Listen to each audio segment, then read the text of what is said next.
place au ciel au travers de ces instants, au travers de ces moments. Seigneur, ce n'est pas nos choses. Ce n'est pas nos âmes. Ce n'est pas les jeunes et blancs. Ici. Tu as dit cela ne demande pas de moi, mais de mon Père qui est aux cieux.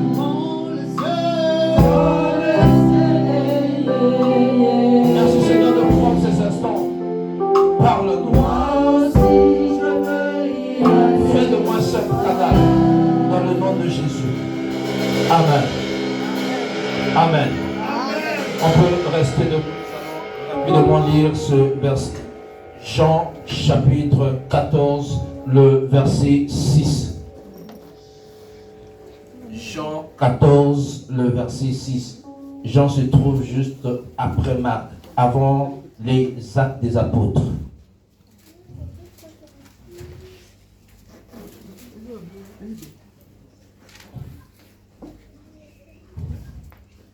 Après Luc, excusez-moi, j'ai parlé d'après Marc, après Luc.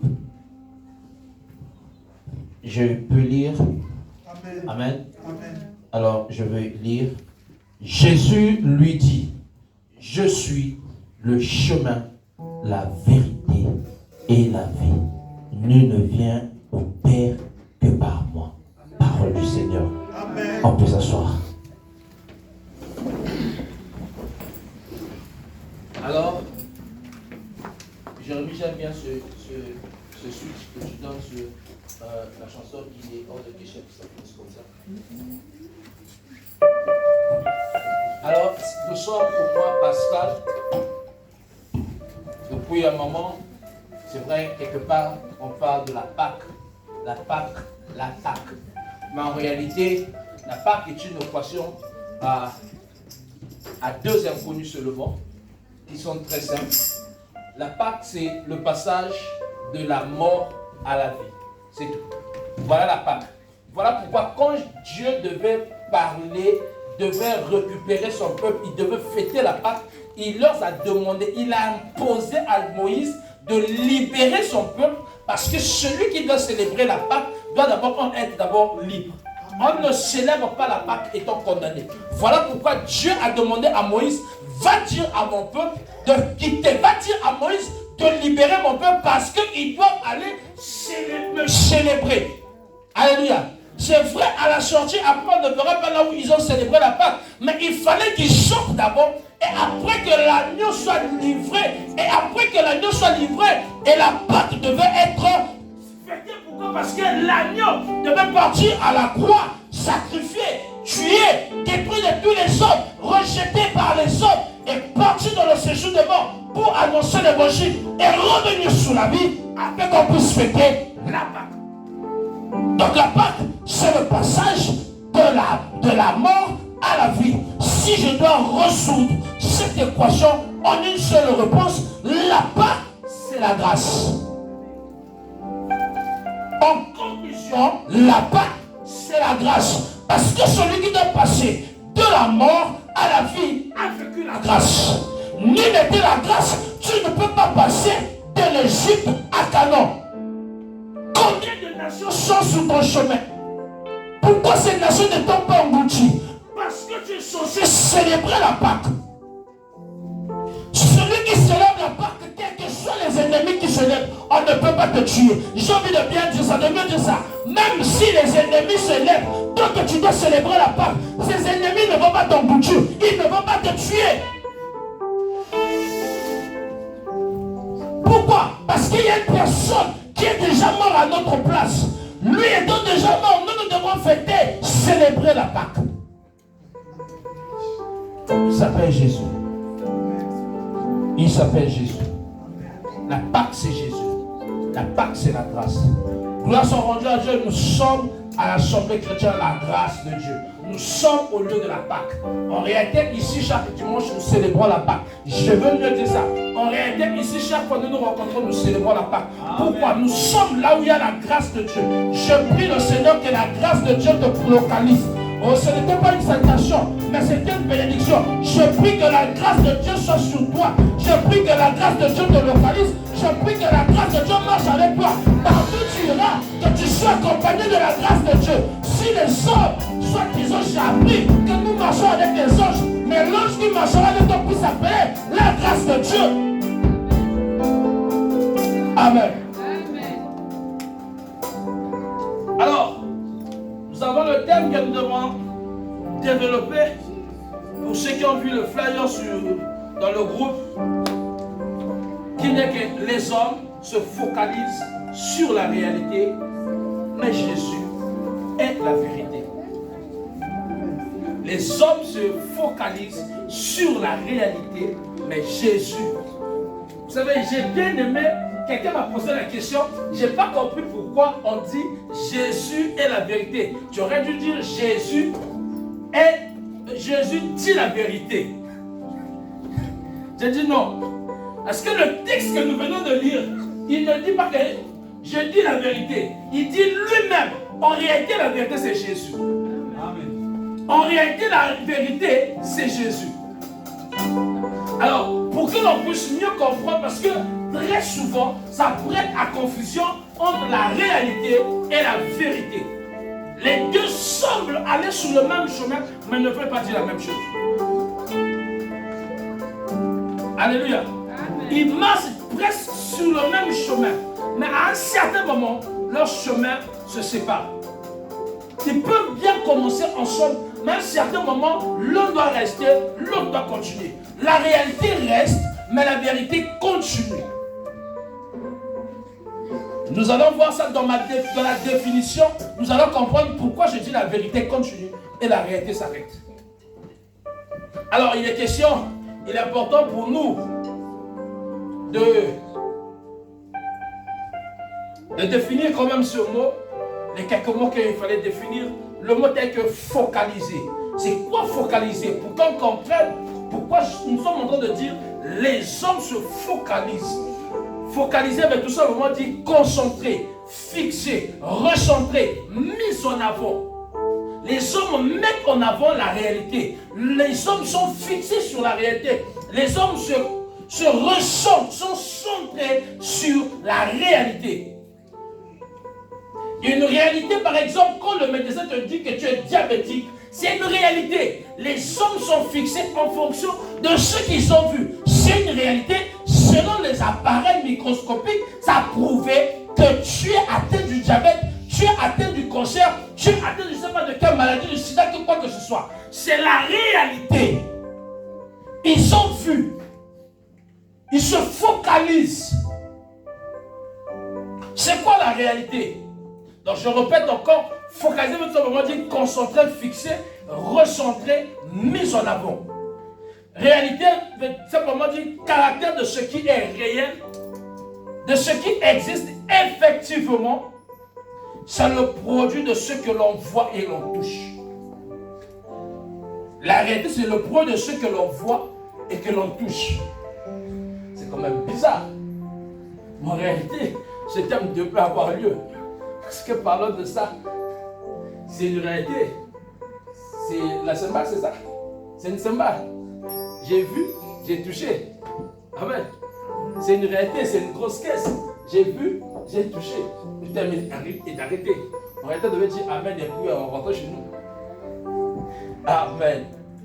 Alors maintenant, on va partir sur ce qui est de la vérité. Ce qui va nous donner la force cet après-midi. La vérité veut dire ce à quoi l'esprit. Ah, ça m'a choqué. Ici, ce n'est pas le dictionnaire biblique que j'ai cherché. C'est le dictionnaire que toi et moi nous avons à la maison. C'est-à-dire Robert, Larousse, tout ce que vous connaissez là. C'est là où j'ai trouvé ça. On parle de l'esprit.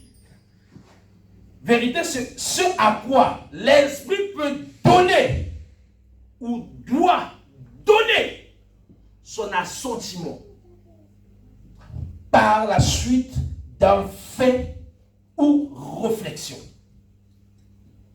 C'est-à-dire, la vérité, c'est ce que l'esprit a touché. Ce n'est pas ce que les mains ont touché. Vous voyez la réalité, j'ai touché. Mais en esprit, je ne peux pas toucher Dieu. Quelqu'un ne m'a pas compris. Quand je dis de Dieu, je parle d'ange, je ne peux pas toucher un ange. Pourquoi? Parce qu'il est esprit. La vérité, j'ai envie de vous dire, la vérité est esprit, ce n'est pas humain. Amen. La vérité est esprit, n'est pas humain. Voilà pourquoi on parle de ce à quoi l'esprit. On parle de l'esprit. Adéquation entre la réalité et l'homme qui pense. Il n'y a pas d'équation entre ce de la réalité, ce que l'homme pense. Quand on parle de la vérité. J'ai voulu quand même essayer de chercher quand même le mot association pour éviter de créer quand même quelques confusions. On dit acte par lequel quelqu'un exprime son adhésion, son approbation à une idée. C'est-à-dire l'association, c'est ce que quelqu'un approuve. Donc si on doit dire, si on doit parler de Jésus, ce qu'on doit dire, c'est à quoi l'Esprit peut donner. Donc Jésus et l'Esprit, pourquoi on peut donner? Ok, on va quand même partir. Amen. Amen. Alors, on va aller dans le livre de 1 Samuel. 1 Samuel 2, le verset 5.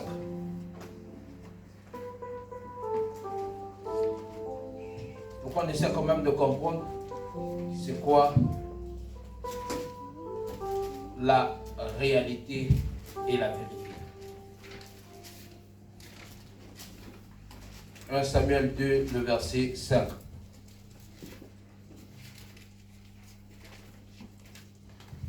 Alors je peux lire. Je voudrais bien prendre juste la deuxième partie, mais il est question que je commence quand même au début. Ce qui était rassasié se loue pour du pain. Ce qui était affamé se repose. Même la stérile enfante 7 fois. Et celle qui avait beaucoup d'enfants est flétrie. Je dis, il y a quelque chose qui ne va pas.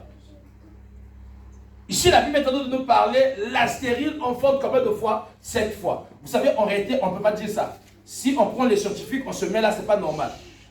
Quand on parle de stérile, ça veut dire tu es en incapacité de reproduire. Tu es en incapacité de reproduction. Tu es en incapacité de donner vie. Tu es en incapacité de produire encore une autre espèce comme toi. Mais ici, on parle de la stérile qui enfantera 7 fois. Est-ce qu'il n'y a pas un problème ici entre ce verset et ma compréhension et ma logique? Écoutez-moi, les hommes sont logiques. Les hommes sont ce qui est. Les hommes, c'est ce qui frappe à l'œil. Les hommes, c'est ce que l'on voit. Les hommes, c'est ce que l'on touche. Mais Dieu n'est pas dans ce que l'on voit. Dieu n'est non plus dans ce que l'on touche. Tu peux me toucher, tu peux me voir, mais ce n'est pas Dieu. Dieu a le dernier mot de tout ce que les hommes pourront te dire.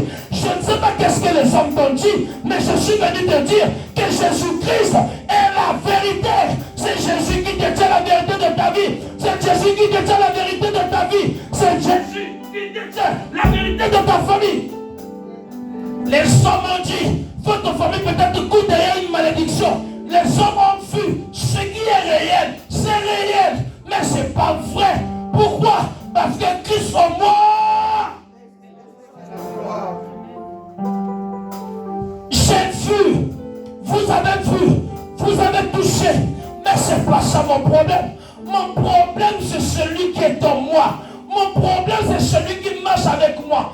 Mon problème, c'est celui qui m'a rassuré. Mon problème, c'est à qui je me suis confié. En qui je me suis confié. Les hommes te diront toujours ce qui est négatif. Un jour, nous sommes en 95, 16 par ici. Un homme de Dieu au pays est nommé ministre. Et vous savez, la gloire ne donne pas cadeau à quelqu'un. J'ai mon père qui me disait, si tu veux être grand, Combat beaucoup de choses avant que tu ne sois grand. Les petites choses que tu abandonnes pendant que tu es petit vont te récupérer quand tu seras grand. Quand la gloire viendra, ce petit truc que tu n'arrives pas à abandonner, quand la gloire va te récupérer, et ces petites choses te feront tomber. Ce sont des choses qui font tomber. Et cet homme de Dieu est nommé ministre dans la gloire du ministère. À l'époque, il n'était pas encore homme de Dieu. Aujourd'hui, il est maintenant pasteur de mon pays. Il était installé ici. Il était nommé ministre. Et quelques temps après, prié avec mon pasteur. Dans cette gloire, il s'est rattrapé avec beaucoup de sœurs de l'extérieur, pas peut-être de l'église même. Finalement, il a contracté le sida. Cet homme de Dieu qui voyait sa gloire monter, mais la maladie commençait à le ronger. Cette personne qui voyait sa vie étant dans l'assemblée, à l'époque, nous sommes en 97, c'est pas comme aujourd'hui, 96, 97, c'est pas comme aujourd'hui. À cette époque-là, beaucoup de personnes sont mortes dès qu'on lui disait que tu as cette maladie. Il va se jeter chez moi au pays. Nous avons le fleuve Congo, nous avons le Djoué. Souvent, c'est deux grandes rivières qui ont avalé mes frères, mes soeurs dans d'autres nations à cause de cette maladie. Et cet homme de Dieu n'arrivait plus. Finalement, comme Dieu est Dieu, il a récupéré. Vous savez, quand tu abandonnes Dieu, Dieu créera une circonstance pour te récupérer. Pourquoi je dis la réalité est humaine, la réalité est des hommes, la vérité n'est pas des hommes. Voilà pourquoi la même personne qui te dira aujourd'hui je t'aime, ne peut pas aller avec toi encore à la justice pour aller divorcer. C'est normal, parce que la vérité n'est pas humaine, la vérité est divine. N'avez-vous jamais vu des hommes qu'on a dit Moutouane, c'est-à-dire lui c'est moi, après lui c'est moi, avant lui c'est moi, 2 jours après, on le fait pour le faire au même route. Où est ce qui se sont dit? Et cet homme de Dieu va aller finalement voir mon pasteur qui va prier pour lui, priera pour lui. Et Dieu l'a récupéré. Finalement, quand Dieu l'a récupéré, lui-même, il est allé désister. Il a dit d'aller voir le président du choix à l'époque chez moi. Il a dit, il faudrait que je quitte parce que je dois m'occuper des affaires de Dieu et je dois repartir. Aujourd'hui où je parle, il est pasteur établi. Il a même son église au pays. Un grand serviteur et un bon prédicateur de l'évangile. Alléluia. Pourquoi? Parce que les hommes ont vu ce qu'ils avaient vu selon les appareils. Mais ils n'avaient pas vu la vérité. Voilà pourquoi moi, il n'y a pas de maladie qui m'impressionne. Aucune maladie ne me fait peur telle que vous me voyez là. Je n'ai pas peur d'une maladie. Je sais que toute maladie peut tuer. Mais cependant, je ne crains pas la maladie. C'est comme je sais aujourd'hui, Satan existe, le diable existe. Mais je ne le crains pas. Celui qui est censé avoir peur de moi et non moi avoir peur de lui, il aura peur de moi. Pourquoi? Parce qu'en moi, je transporte Dieu. Dieu lui-même dit, n'est-ce pas dit que vous êtes un Dieu? Comment un Dieu va craindre la maladie? Écoutez-moi, frère. La maladie que les hommes ont vue là, c'est pour eux. Ne vous ai pas dit ici que le médecin m'a déclaré ici que tu as le cancer et ça ne pourra pas guérir. Où est le Christ? Où est le Christ aujourd'hui? Je suis allé voir le médecin, on ne peut pas me toucher parce que je n'ai pas de prise en charge. Il dit, j'ai dit à la dame, tu vois, dès que tu as raté l'opportunité de me toucher, tu ne me toucheras plus. Amen. Tu avais l'opportunité de tripoter mon corps. Tu n'as pas vu ça, je ne reviendrai plus. Amen. Depuis que je suis parti, je n'ai plus jamais eu mal aux reins. Le Jack est là, c'est pas lui qui m'a. Une fois qu'il était là, de me masser. Le pauvre Jack, il arrive, j'avais dit à maman, il me dit, tu dois prêcher, je vais te masser. Où est partie cette maladie? Écoutez-moi, je crois que la maladie peut venir, mais je sais qu'il y a le Dieu de la vérité qui existe. Le Dieu qui dit la vérité me guérira.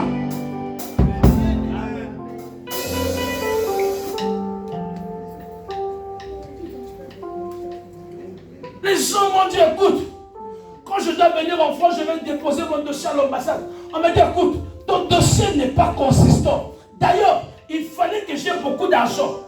Mais c'est à peine la même semaine que je suis censé aller déposer le dossier à l'ambassade que je vais verser 2000 €. Or, dans les normes, ils sont censés voir des comptes avant, pas le compte de la semaine même. Je suis allé voir un homme de Dieu qui a l'habitude de venir en France. Parce que je suis dans le bois, je crois, un mois avant. J'ai dit, Père, étant quand même un cas, j'ai dit, Père, moi j'ai pas d'argent. Elle dit, on va faire ceci. Si tu veux, je te donne tous mes papiers de mon compte. Je te donne et la carte et tout. Ce qui me permet, même ma pièce d'identité. Ce qui m'empêche peut-être d'aller toucher cet argent-là. Mais j'ai envie de ton argent. Que ça puisse garantir, que ça puisse quand même peser. Le gars me regarde et dit, riche. À peine seulement. Je viens de tout liquider. Parce que je suis censé finir mes travaux chez moi là-bas. Les 2 maisons, il faudrait que je les termine. J'appelle 2 papas. Un papa ne me répond pas. On est trop bien. C'est-à-dire, on n'a jamais eu de problème. Jamais, et je n'aurai jamais de problème avec ce papa-là. Je l'aime trop. Là, me répond, il me dit, riche, je dois clôturer ma parcelle. Donc, je venais hier de donner l'argent au maçon pour qu'il puisse tout payer et clôturer ma parcelle parce que d'ici là, je dois intégrer ma parcelle, ma maison. J'ai dit, hey, Jésus,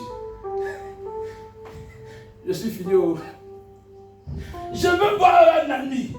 J'ai dit, Joe, il a dit, ton argent là, j'ai appris que tu as un projet de construction. C'est pas grave. En tout cas, tout ce que tu voudras comme condition, je suis prêt. Mais seulement, j'ai besoin de ton argent que je puisse déposer dans mon compte. Il me dit, Joe, tu veux partir quand? J'ai dit, moi je dois partir d'ici. Je me rappelle plus si c'était bien comme ça là. D'ici janvier, ouais, d'ici janvier. Il me dit, il faut que je verse l'argent parce que moi, février, je dois rentrer chez moi. J'ai dit, c'est pas grave. Dès que je finis pour moi à l'ambassade, en tout cas, je t'appelle. Où que tu sois, mon frère, je viendrai vers toi pour qu'on aille récupérer ton argent. Ça, il n'y a rien à faire. Il me dit, c'est pas possible. On est très bien. J'ai vu mes espoirs partir dans l'eau. Tous mes espoirs étaient partis dans l'eau. Je n'avais plus personne. Plus personne. Au finish, c'est à moi qui va me dire, écoute, c'est pas grave. On est obligé de se sacrifier. On va t'envoyer de l'argent dans ton compte. Et on va t'envoyer plutôt de l'argent, tu vas récupérer, tu vas aller verser ton compte. J'ai dit, mais le temps que vous allez m'envoyer, c'est trop tard.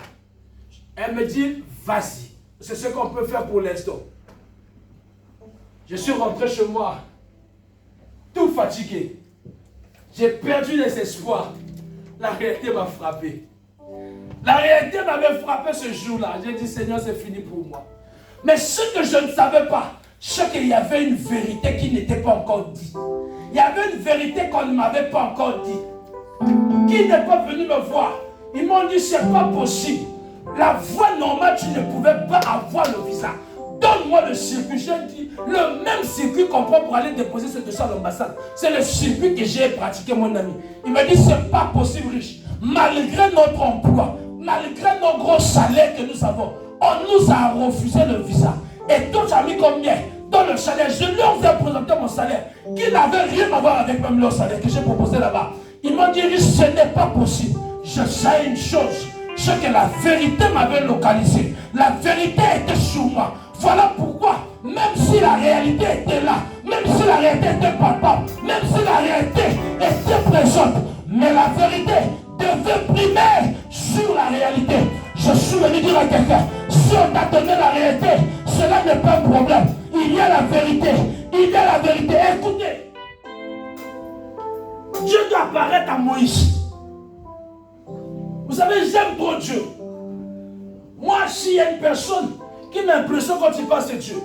Quand il va ailleurs, il dit, je suis le Dieu de tes pères, le Dieu d'Abraham, le Dieu d'Isaac, le Dieu d'Israël. Mais quand il vient à Moïse, il dit à Moïse, je m'appelle, je suis. Donc moi, je veux partir auprès de Pharaon pour lui dire, je suis, m'a dit, je dois sortir. Attendez, c'est anormal. C'est anormal, ça va passer. Si j'étais Moïse, croyez-moi, je n'allais pas partir. C'est de l'aventure. Écoutez-moi, la vérité c'est de l'aventure. La vérité c'est de l'aventure. Comment est-ce possible? Quelqu'un qui a le cancer et on peut lui dire que tu guériras de ce cancer. C'est absurde. La conscience va rejeter ça. La réflexion va rejeter ça. La connaissance va rejeter ça. Mais la vérité ne peut jamais rejeter quelque chose. Parce que quand la vérité sort, elle doit s'appliquer. Je suis venu dire à quelqu'un, la vérité t'affranchira. Vous connaissez connaîtrez la vérité vous affranchira, et cette vérité vous rendra.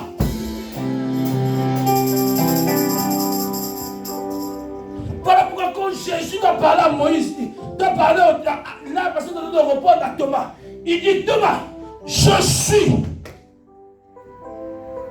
Ça dit, celui qui s'est révélé à Moïse est revenu vers Thomas pour dire je suis. Le Dieu qui s'appelle Jésus est la vérité. Je prie au nom de Jésus que Jésus rencontre ta vie. Je prie au nom de Jésus que Jésus rencontre ta famille. Je prie au nom de Jésus que Jésus puisse rencontrer tes affaires. Je prie au nom de Jésus que Jésus puisse rencontrer ton travail.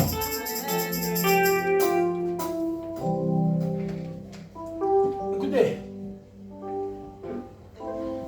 selon la réalité, selon les normes, David n'avait pas le droit d'être roi.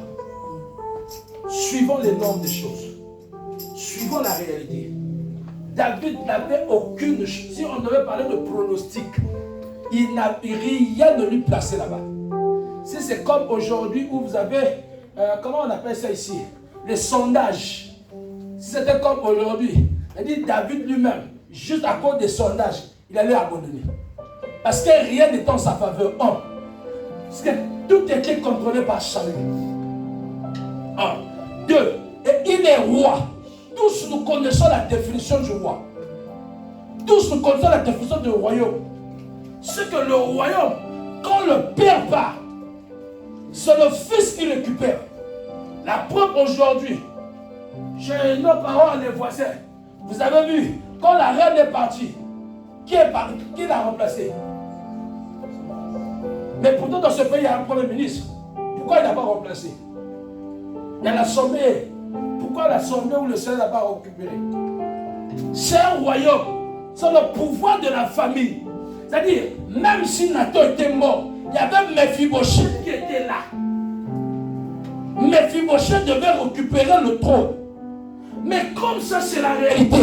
La vérité, c'est que le royaume ne devait pas partir à Benjamin. Le royaume devait partir chez Judas. Or, celui qui est de la tribu de Judas s'appelait David. Voilà pourquoi il est question que les choses puissent retourner. Je dis à quelqu'un, même s'il y a quelqu'un devant toi, en réalité, la place de revient, Dieu a permis qu'il soit d'abord là. Après un moment, il va te récupérer avant de te placer. Shalom. Je disais la fois dernière, l'une des choses qui est en train de choquer ma tête, c'est de croire que l'Église, aujourd'hui, je ne comprends pas, je prie Dieu, je prie vraiment Dieu, que ceux de cette assemblée ne puissent pas être comme ça. Aujourd'hui, la gloire est attribuée à Satan. Quand on voit quelqu'un élevé, il a touché. Quand on voit quelqu'un prospérer, il a touché. Je ne comprends pas pourquoi. Mais je suis venu dire à quelqu'un, Satan ne bénit pas d'ailleurs. Je veux mieux dire ça. Satan n'a jamais béni. Parce que quand je dis Satan ne bénit pas, je dis ça mal. Satan n'a jamais béni. Et je suis de ceux qui croient que Dieu bénit très bien. Et Dieu bénit mieux. Quand la Bible doit parler d'Abraham, la Bible dit Abraham devint riche, fort riche. Qui l'a béni? Pourquoi aujourd'hui, quand quelqu'un devient riche, on doit l'attribuer à Satan? Frère, ma Bible avant me dit, ça c'est parmi des choses que j'ai toujours dit. J'habiterai des maisons que moi je ne veux pas construire. Je conduirai des véhicules que je n'ai pas connus. Je ne suis jamais parti à la maison pour aller payer. Elle dit quelqu'un sera béni, touché par elle-même. La personne, elle paye, elle me donne ça, elle me dépose ça.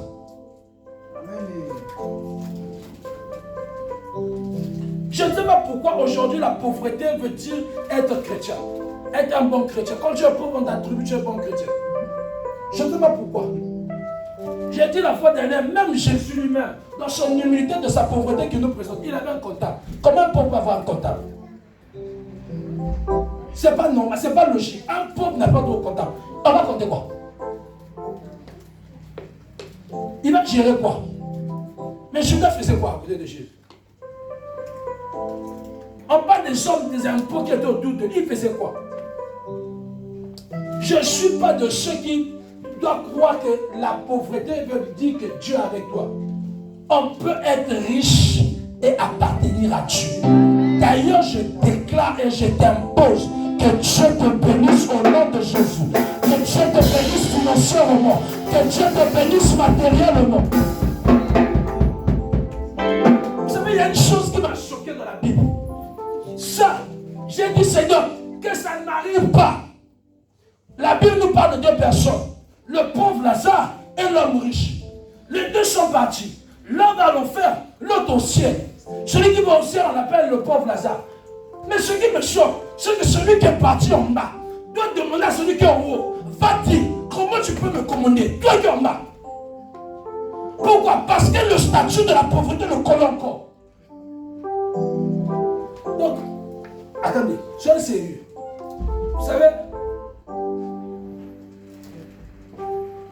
si je te condamne à ce que je veux dire, ça doit arriver. C'est mon fils, c'est mon petit frère, c'est mon bien-aimé. Nous sommes d'accord.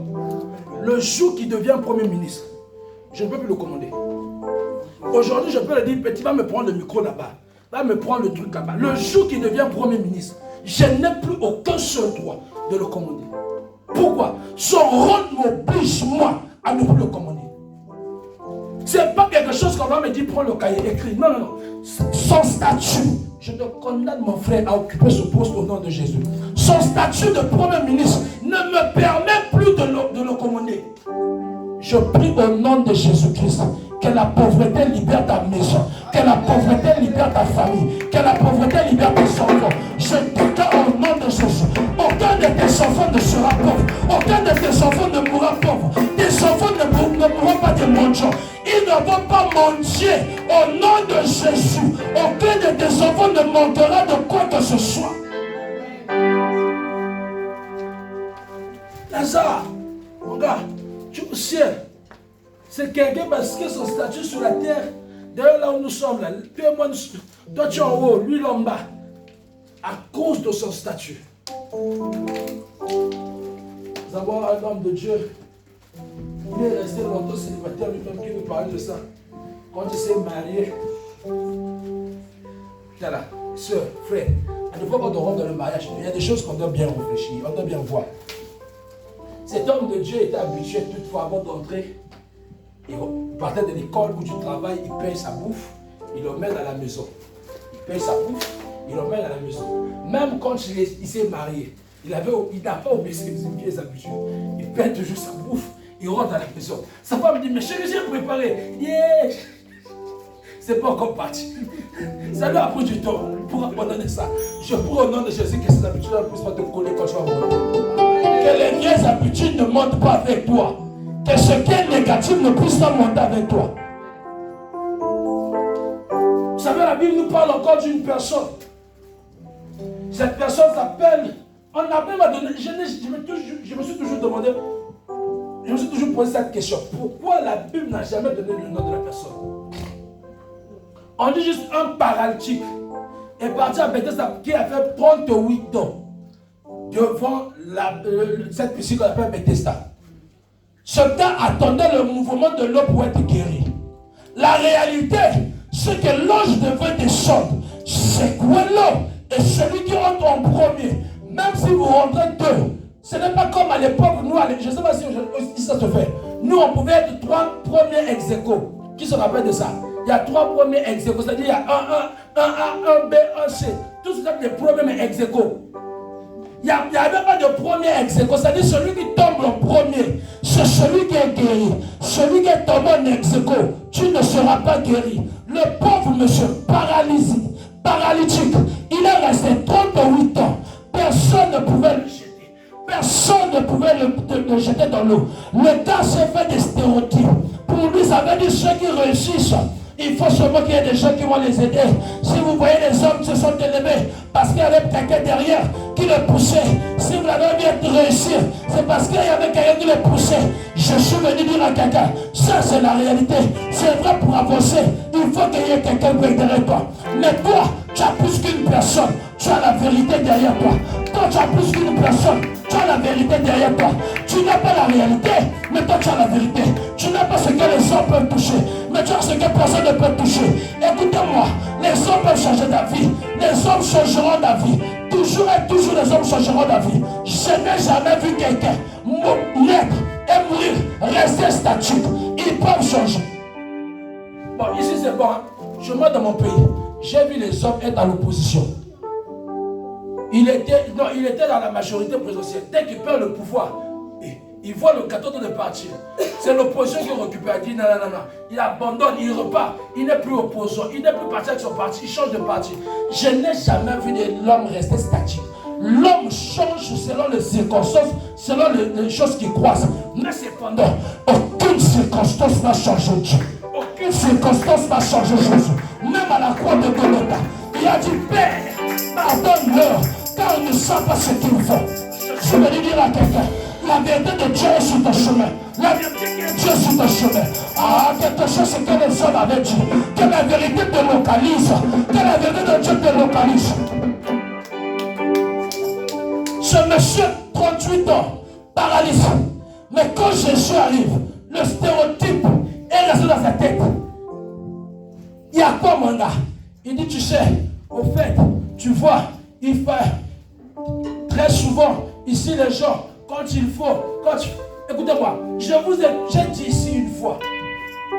Vous savez, il y a des gens qui ne savent pas répondre. Il y a des questions qui ne viennent qu'une seule fois de la vie. Tu ne croiseras pas ces questions-là 2 fois. Cette question, quand elle arrive, ne sois pas spirituel.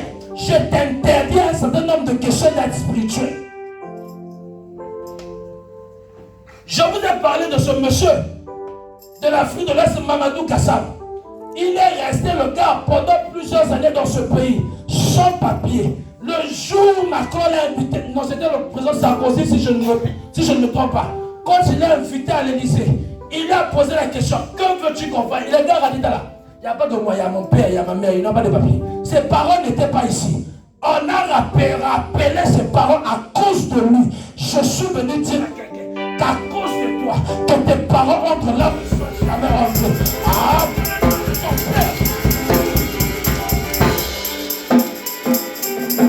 le nom de ton père ne mourra pas.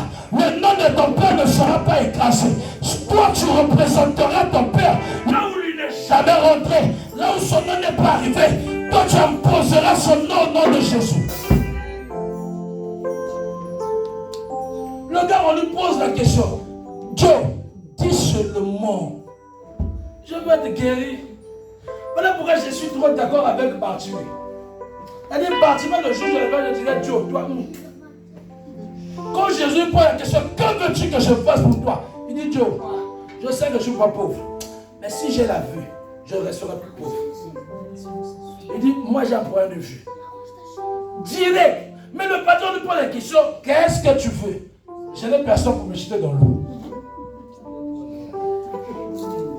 Il a dit, si j'étais Jésus, j'allais demander à Pierre, reste ici avec lui, jusqu'à ce que tu vas le jeter dans l'eau. Moi je suis parti. Parce que attends, on te pose une question qui est bien posée, tu la réponds mal. Ça c'est l'affaire des femmes.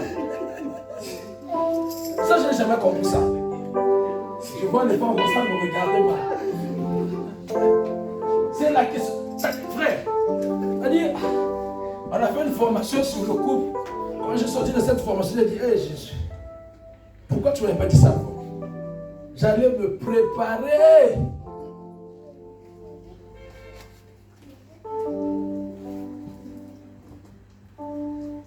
Je suis avec ma femme au pays. Elle devait envoyer de l'argent en RDC de sa petite soeur pour qu'on paye des choses en RDC. Alors, j'ai passé le numéro d'une soeur que j'ai en RDC pour qu'elle envoie de l'argent. Et elle devait payer. Et j'ai donné, elle a déjà, la soeur de la RDC a déjà mes contacts pour le port et le beach plutôt pour qu'elle aille déposer. On renvoie ça à Brazzaville. Ça, c'était pas un problème. Et quand je reviens, Je vais poser la question, chérie, s'il te plaît. Tu as envoyé l'argent. Oh, tu vois, quand je suis en train de laver les habits, j'ai dit, chérie, j'ai pas, tu as envoyé l'argent. Non, tu sais, après j'ai vu le fil rouge passer. J'ai dit, Jésus-Christ. Ma question est quoi? Tu as envoyé quoi? Mais elle me parle de fil rouge. J'ai quoi voir avec le fil rouge? J'ai quoi voir avec les habits? Frère, Jack, quand c'est pas va arriver, toi tu es bien. Nous on est dans ça, papa. Jusqu'aujourd'hui, on est dans ça. Quelle que soit la question que tu poses à la femme, et après ça a été démontré, la femme a beaucoup de coups en elle qu'elle doit libérer. Donc c'est maintenant petit à petit, des fois j'accepte, à des fois je n'accepte pas. Mon impatience continue un peu. Priez pour moi, mon impatience là. Je me dis, j'ai posé la question, réponds-moi la question, c'est quoi? Je suis impatient quand même. C'est comme le gars là. La question est précise. Qu'est-ce que tu veux qu'on fasse pour toi? Je n'ai personne. Est-ce qu'on t'a demandé qu'est-ce que... Oh. Je prie le Seigneur que tu ne sois pas trop spirituel. Quand les questions précises te sont posées, frère, ces questions-là ne viennent que... Je vous ai parlé d'un monsieur chez moi au pays qui est parti voir notre président. Le gars, on l'emmène, on lui pose la question, qu'est-ce que tu veux? Le président dit, écoute, viens travailler avec moi. Il dit, monsieur le président, je travaille bien, je gagne bien ma vie. On lui pose la question, qu'est-ce que tu veux? Je suis boulanger. Il m'énerve. Le gars, quand il est revenu au quartier, jusqu'aujourd'hui, personne ne le cause. On a dit, ça dit, toi tu as voulu maudire notre quartier. Pour éviter des problèmes, reste seul. Le gars est malheureux jusqu'aujourd'hui. Tu as eu l'opportunité de travailler à la présidence. C'est pas comme chez vous ici où tout est contrôlé. Que Dieu me pardonne. Chez moi là-bas, c'est pas comme ici. Frère, tu travailles à la présidence.